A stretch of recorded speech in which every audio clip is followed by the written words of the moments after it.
Welcome, welcome. Thank you guys for tuning in on today's video. If you haven't already, make sure you hit that subscribe button, hit that bell icon, like the video, make sure you drop a comment down below and share with all your friends. And without further ado, let's get into it. Today's video is going to be on a APRES gel method application. So I've already prepped the nails. I'm getting ready to go in with the dehydrator, and I'm using OPI's Bond Aid here. So we're just going to go ahead and apply that.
So before I apply the nails, I'm gonna just take my sanding belt and I'm gonna go in the inside of it just to file that down so that way the gel really adheres nicely. So I'm gonna zoom you guys in so you can really see what I'm doing. And we're gonna turn on my file.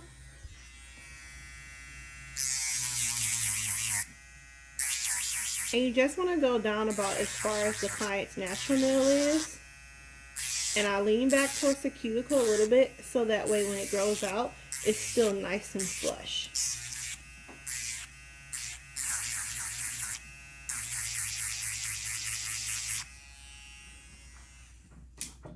So that's what it's gonna look like.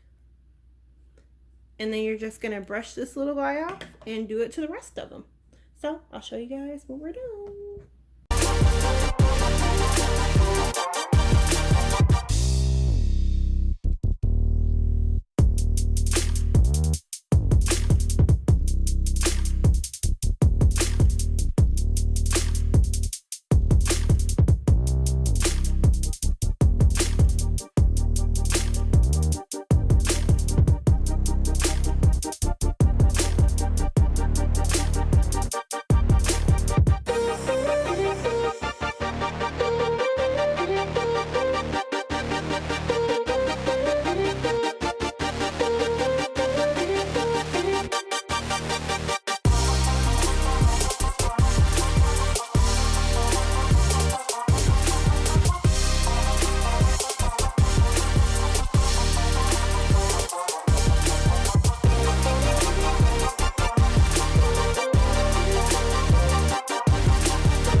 If you like these videos from me, make sure you hit that subscribe button, that bell notification icon, and make sure you like the video and share with all of your friends. And as always, thank you guys so much for watching, and have a wonderful day.